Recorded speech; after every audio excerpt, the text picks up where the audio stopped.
అందరికీ నమస్కారం.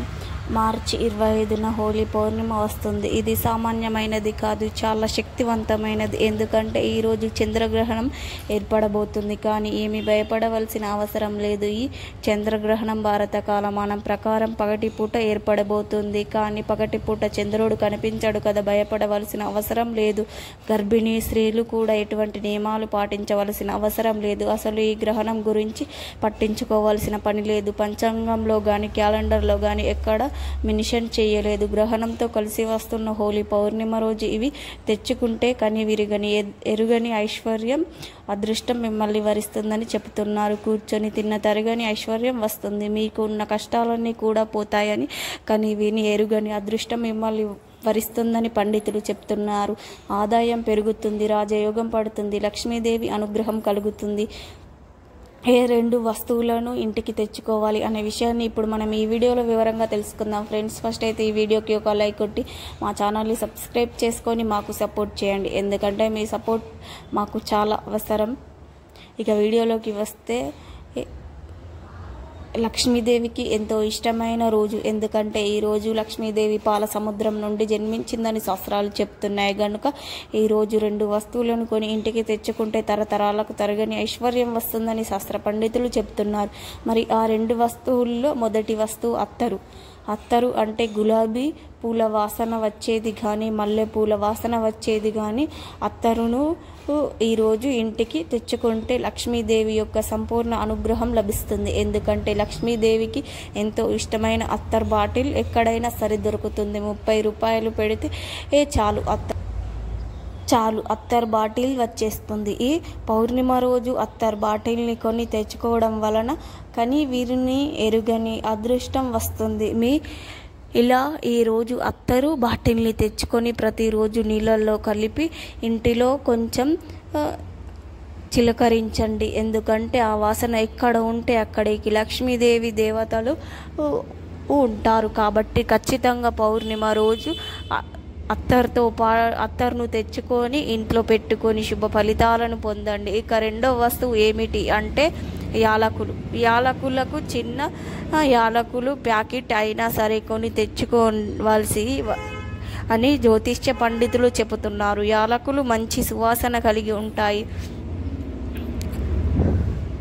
యాలకులు మాల శుభకరమైనవి. యాలకులతో దేవతల పూజ చేస్తారు. యాలకుల మాల లక్ష్మీదేవికి సమర్పిస్తారు. లక్ష్మీదేవిని పూజ చేస్తారు. ఆల్రెడీ ఇంట్లో ఉన్నా సరే ఈ రోజు యాలకులను తెచ్చుకోవాలి. 5 రూపాయలు పెడితే చిన్న యాలకుల ప్యాకెట్ వస్తుంది కదా, ఆ యాలకుల ప్యాకెట్నైనా సరే తెచ్చుకోవచ్చు. పాయసం చేసి అమ్మవారికి నైవేద్యం చేసి ఆ పాయసాన్ని మీ ఇంట్లో వారందరూ కూడా తింటే చాలా మంచిది. లక్ష్మీదేవి అనుగ్రహం కలుగుతుంది. కనుక ప్రతి ఒక్కరు కూడా హోలీ పౌర్ణిమ రోజు ఈ రెండు వస్తువులను కూడా ఇంటికి తెచ్చుకోండి. రెండు వస్తువులు తెచ్చుకోలేని వారు కనీసం ఏదో ఒక వస్తువును అయినా సరే ఇంటికి కొని తెచ్చుకోండి. ఐశ్వర్యం, ఆస్తి వస్తుంది. లక్ష్మీదేవి అనుగ్రహం కలుగుతుంది. కష్టాలన్నీ కూడా పోయి సకల ఐశ్వర్యాలు సిద్ధిస్తాయి. చంద్రగ్రహణంతో రోజు తాగితే చాలు మీ ఇంట్లో దరిద్రం అంతా కూడా పోతుంది. ఆ తర్వాత మీకు ఐశ్వర్యం వస్తుందని పెద్దలు చెబుతున్నారు. మీ దిశ మారిపోతుంది. కనుక నరక బాధలు పోయి హోలీ పౌర్ణిమ రోజు ముందుగా ఉమ్మెత్త చెట్టు దగ్గర ఎక్కడ ఉందో కనుక్కొని అక్కడికి వెళ్ళండి. తెల్ల ఉమ్మెత్త, నల్ల ఉమ్మెత్త చెట్టు దగ్గరకు వెళ్ళి ఆ చెట్టు మీద చిటికడు పసుపు కుంకుమలు చల్లండి. నీళ్లు పోయవలసిన అవసరం లేదు.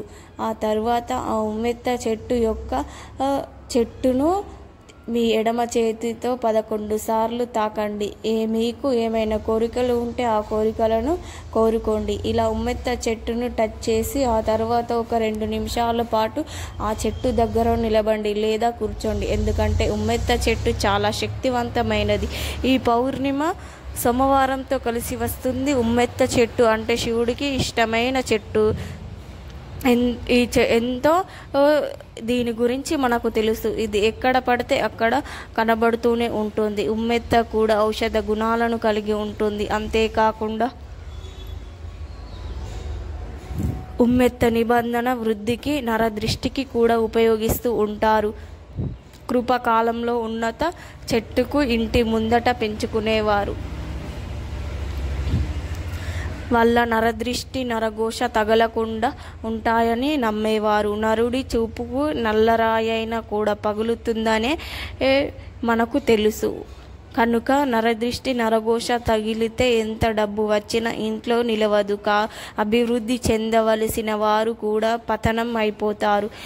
చాలామంది ఇంట్లో వారికి నరదృష్టి తగలకుండా ఇంటి ముందు నల్ల ఉమ్మెత్త చెట్టును పెంచుతూ ఉంటారు. కానీ కొందరు వ్యాపార సంస్థల ముందు కూడా నల్ల ఉమ్మెత్త చెట్టును పెంచుతూ ఉంటారు. ఈ మొక్క వేరును ఇంట్లో వ్యాపార సంస్థల్లో ధనం దాచుకునే చోట ఉంచడం వల్ల వ్యాపార లాభపడేలా చేస్తుంది, ధనాన్ని ఆకర్షిస్తుంది. ఆయుర్వేదంలో ఔషధంగా కూడా ఉపయోగిస్తారు.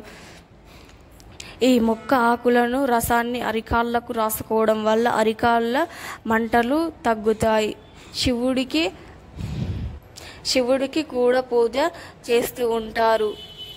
ఆ చెట్టు దగ్గర నుండి తిరిగి వచ్చేటప్పుడు ఒక ఉమ్మెత్త కాయను తెచ్చి ఆ గింజలను తీసేయండి. ఆ కాయలోని గింజలను తీసిన తర్వాత ఆ కాయలలో నువ్వుల నూనె పోసి 3 వత్తులు వేసి శివుడి దగ్గర ఫోటో ముందు దీపం పెట్టండి. హోలీ పౌర్ణిమ రోజు ఇలా చేసి ఉమ్మెత్తకాయతో తాకడం వలన 7 తరాలకు సరిపడా ఐశ్వర్యం వస్తుంది, పేదరికం పోతుంది, కష్టాలన్నీ పోయి శివుడి అనుగ్రహంతో పాటు లక్ష్మీదేవి అనుగ్రహం కూడా కలుగుతుంది. తెలుగు నెలల్లో చివరిది పాల్గొన మాస హోలీ పర్వదినం. ప్రతి సంవత్సరంలో పాల్గొన పౌర్ణిమ రోజు జరుపుకుంటూ ఉంటారు. చతుర్దశి నాడు కాముని దహనం జరిపే మరుసటి రోజు పాల్గొన పౌర్ణమి రోజు హోలీ పండుగ జరుపుకుంటారు. భారతదేశంలో కాకుండా నేపాల్, బంగ్లాదేశ్ దేశాల్లో కూడా ఈ పండుగను వైభవంగా జరుపుకుంటారు. వసంతకాలంలో మొదట వచ్చే పండుగ కాబట్టి పండుగను సంతోష వైభవంగా జరుపుకునేవారు. దీపావళి తర్వాత దేశంలో అత్యంత వేడుకగా జరుపుకునే పండుగల్లో ఇది ఒకటి. ఈ పండుగ ప్రత్యేకించి జరుపుకున్నట్లు హిందూ ప్రాంతాలు తెలుపుతూ ఉన్నాయి. హోలీ అంటే అగ్ని లేదా అగ్నితో పునత్తమై అని అర్థం. పాల్గొన పౌర్ణిమ అనే పేరు కార్తీక మాసంలో దీపారాధనకు, మాఘమాసంలో పుణ్యస్థానాలకు ఎంత విశిష్టత ఉందో పాల్గొన మాసంలో విష్ణు పూజకు అంత విశిష్టత ఉంది. శ్రీమన్నారాయణ ఆదరించే వారికి సకల సంపదలు కలుగుతాయి. బాలకృష్ణుని పాల్గొన మాసంలో పూర్ణిమ స్థితిలో ఉయ్యాలలు వేసినట్లు పురాణాలు తెలుపుతున్నాయి. హోలీ సందర్భంగా పశ్చిమ బెంగాల్లో హోలీ రోజున శ్రీకృష్ణుని ప్రతిమను ఉయ్యాల్లో వేసి డోల్కో ఉత్సవాలు జరుపుతూ ఉంటారు. హోలీ రోజున శ్రీకృష్ణుని రాధను ఉయ్యాలలో వేసి రంగులు పులమినట్లుగా చెబుతూ ఉంటారు. నవగ్రహాలతో, సూర్యుడు, నక్షత్రాలతో చంద్రుడు ఎంత విశిష్టమైన వారు. ఇలా పాల్గొన మాసంలో వచ్చే పౌర్ణిమకు ఎంతో విశిష్టత ఉంది. విష్ణు ప్రీతికరమైన పాల్గొన మాసంలో వచ్చే పౌర్ణిమ రోజున ఉసిరికాయతో దీపం వెలిగించి పూజించిన వారికి అష్టైశ్వర్యాలు సిద్ధిస్తాయి. జాతకంలో దోషం ఉంటే రోజున పోతుంది, హోమాలు జరిపితే తొలగిపోతాయి. అంతేకాదు ఈ పౌర్ణిమ రోజు లక్ష్మీదేవి జయంతి జరుపుకుంటూ ఉంటారు. ఈ రోజు లక్ష్మీదేవి సాగరం నుండి ఉద్భవించిందని నమ్ముతూ ఉంటారు. అది వసంత ఋతువు ఆగమనానికి గుర్తింపు మాత్రమే కాదు, మనుషుల్లో ఉత్సాహానికి కారణం కూడా. ఎందుకంటే ఆ ఋతువుల్లోనే ఎండిన చెట్లు కొమ్మలు రెమ్మలు చిగురిస్తూ ఉంటాయి.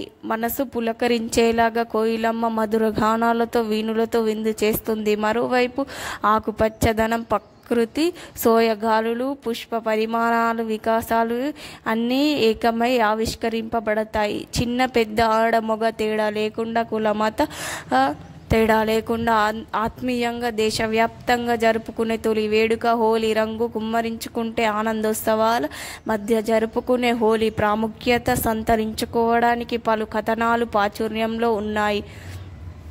సతి వినియోగంతో ఉన్న శివుడికి హిమవంతుడి కుమార్తె అయిన పార్వతీదేవిని ఇచ్చి వివాహం చేయాలని దేవతలు నిశ్చయించుకున్నారు. శివుడికి తపస్సు భంగం కలిగించాలని ఆలోచించి మన్మధుని పరమేశ్వరుడి మీద తప్పిస్తారు. అప్పుడు మన్మధుడు తన బాణాల ప్రభావంతో శివుడి తపస్సును భంగం చేసి పార్వతీదేవి మీద మోహం కలిగేలా చేస్తాడు. అప్పుడు మన్మథ బాణ ప్రభావం వల్ల కారణంగా తను తపస్సు భంగం కలిగిందని గ్రహించి శివుడు మన్మధుడిని తన త్రినేత్రంతో భస్మం చేస్తాడు. అప్పుడు శివుడిని తన రతీదేవి అయినటువంటి గ్రహించి పరమేశ్వరుడిని వేడుకుంటుంది. ఆ పరమేశ్వరుడు శరీరం లేకుండా మానసికంగా బతికే వరాన్ని పాల్గొన్న శుద్ధ పౌర్ణమి నాడు రతి దేవికి ప్రసాదిస్తాడు. దహనం చేస్తారు పురాణాలు చెబుతున్నాయి. ఒక కథనం ప్రకారం రాక్షస రాజైన హిరణ్యకశపుడు బ్రహ్మవరంతో విష్ణు మీద కోపంతో విష్ణు నామస్మరణ చేసిన దేవతలను మనుషులను అనేక రకాలుగా హింసించేవాడు. కానీ తన కుమారుడైన ప్రహ్లాదుడు కూడా విష్ణు భక్తుడే. ఎంత చెప్పినా ప్రహ్లాదుడు విష్ణు భక్తిని విడవలేదు. ఇష్టం లేని రాక్షసుడు తన కుమారుణ్ణి చంపాలని విప్లవ ప్రయత్నాలు చేశాడు. ప్రహ్లాదుడిని చంపడానికి తన స్నేహితుడిని పోలిక మంటల్లో రచించి దివ్య శక్తులు కలిగిన ఒక వస్త్రాన్ని కప్పుకొని ఆ మంటల్లో కూర్చుంటుంది. ఆమె మీద ప్రహ్లాదుడిని కూర్చోబెట్టుకుంటుంది. కానీ ఆమె మీదున్న వస్త్రం ఎగిరిపోవడంతో ఆ సమయంలో ప్రహ్లాదుడు విష్ణునామ స్మరణ చేయడంతో ప్రమాదం నుంచి బయటపడతాడు. ఈ సన్నివేశాన్ని గుర్తు చేసుకుంటూ చెడుపై మంచి సాధించి విజయాన్ని చిహ్నంగా హోలీ ముందు రోజు కాముడి దహనం రూపంలో మంటలు వేస్తారు. హోలీ గురించి మరో కథ కూడా ఉంది. తనకంటే అందంగా ఉందని నల్లగా ఉన్నానని తల్లి యశోద దగ్గర శ్రీకృష్ణుడు చెప్పాడు. అప్పుడు యశోదాదేవి తనపై రంగులు కుమ్మరించమని చెప్తుంది. శ్రీకృష్ణుడు దానికి బదులుగా రాధ మీద రంగులు కుమ్మరిస్తాడు. రాధ కూడా వసుదేవునిపై వసంతం కురిపిస్తుంది. అప్పటి నుంచి అది ఒక వేడుకలా మారిపోయింది. దీనివల్ల వైరల్ స్వభావం జబ్బులు లాంటివి జబ్బులు తగ్గుతాయి. కాబట్టి కొన్ని ఔషధాల మొక్కల నుంచి తయారు చేసిన సహజమైన రంగులను కలిపి నీటిలో చల్లుకోవడం వలన ఈ వ్యాధుల వ్యాప్తి తగ్గుతుంది. తడి రంగుల కోసం మోదుగా పువ్వుల్ని రాత్రంతా మరిగించి అవి పసుపు రంగులోకి మారేంత వరకు ఉంచుతారు. లక్షణాలు కలిగి ఉంటాయి. బ్యాక్టీరియా విపరీతంగా పెరుగుతుంది. హోలీ సందర్భంగా ఒక రోజు ముందు హోలీ దహనం కార్యక్రమాన్ని నిర్వర్తిస్తారు. దీనివలన బ్యాక్టీరియా తగ్గుతుందని సైన్స్ చెప్తుంది. అంతేకాదు ఈ సాంప్రదాయం వల్ల వాతావరణంలో ఉష్ణోగ్రత విపరీతంగా పెరిగి బ్యాక్టీరియా వృత్తిని తగ్గిస్తుందని సైన్స్ పేర్కొంది. ద్వారా మనకు బ్యాక్టీరియా వైరస్ ఒకే ప్రమాదం కూడా తగ్గుతుంది. కారణంగా ఏమిటి అంటే మన దేశంలో ఈ సమయాన్ని శీతాకాలం పోయి వేసవి కాలానికి వస్తుంది. కాలానుగుణ మార్పుల కారణంగా ప్రజలు అలసటకు గురి అవుతారు. అంతేకాదు సోమరితనం మరియు నీరసంగా ఉంటారు. ఏ సమయంలో హోలీ జరుపుకోవడం వల్ల సోమరితనం పోతుంది. ప్రజలంతా ఈ పండుగను సందర్భంగా ఇండ్ల నుంచి బయటకు వచ్చి హోలీ ఆడటం వల్ల ఇదంతా జరుగుతుంది. అలాగే స్నేహితులు మరియు కుటుంబ సభ్యులతో పండుగ చేసుకోవడం వలన మనసుకి ఆనందాన్ని ఇస్తాయి. అలాగే శరీరానికి పునరుత్తేజంగా మారుస్తుంది. ఈ పండుగ నుంచి హిందువులు జరుపుకుంటున్నట్లు హిందూ పురాణాలు చెబుతున్నాయి. ఈ పౌర్ణిమ రోజు లక్ష్మీదేవి జయంతి జరుపుకోవాలని పురాణాలు వెల్లడిస్తున్నాయి. ప్రతి మానవుడు నిష్కరించేది లక్ష్మీదేవి కృప. మా కృపతోనే ధనధాన్యాలు కురిపిస్తాయని ద్వారా సుఖవంతమైన జీవనం లభిస్తుందని. అందుకే ప్రతిరోజు లక్ష్మీదేవిని పూజించాలి, స్మరించాలి. ఆమె కరుణించదు వరకు మనం నివసించే ప్రదేశాన్ని ప్రతిరోజు శుభ్రంగా ఉంచుకోవాలి. ఇంటి ముందు రంగవిల్లలు తీర్చిదిద్దుకొని సంప్రదాయాన్ని పాటించే వారికి ఆమె కటాక్షం లభిస్తుంది. లక్ష్మీదేవి కటాక్షం కోసం చేయవలసిన పూజలు, చదవవలసిన మంత్రాల గురించి పురాణాలు అనేక చోట్ల అనేక కథలు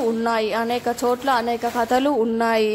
వెంకటాచార్య లక్ష్మీదేవి ప్రసన్నం చేసుకునేందుకు పురాణ కంఠాధారణ స్తోత్రం పఠించాడని చెబుతున్నాడు. లక్ష్మీదేవి ఆయనను కరుణించి బంగారు వర్షం కురిపించిందని, అపరిశుభ్రంగా ఉండే ఇళ్లలో లక్ష్మీదేవి ప్రవేశించదని, నివసించదని పురాణాలు చెబుతున్నాయి. వాస్తవ జీవితాన్ని పరిశీలించిన ఇది నిజమే అని మనకు తెలుస్తుంది. అందుకే లక్ష్మీదేవి జయంతి రోజు కేవలం భక్తి శ్రద్ధలతో పూజ చేసి సరిపెట్టుకోకుండా నిత్యం మనం ఉండే ఇళ్లను, పరిసరాలను శుభ్రంగా ఉంచుకోవాలి. ఈ వీడియో నచ్చితే లైక్ చేయండి, షేర్ చేయండి, అలాగే మా ఛానల్ని సబ్స్క్రైబ్ చేసుకోండి. మీ అందరికీ ధన్యవాదములు.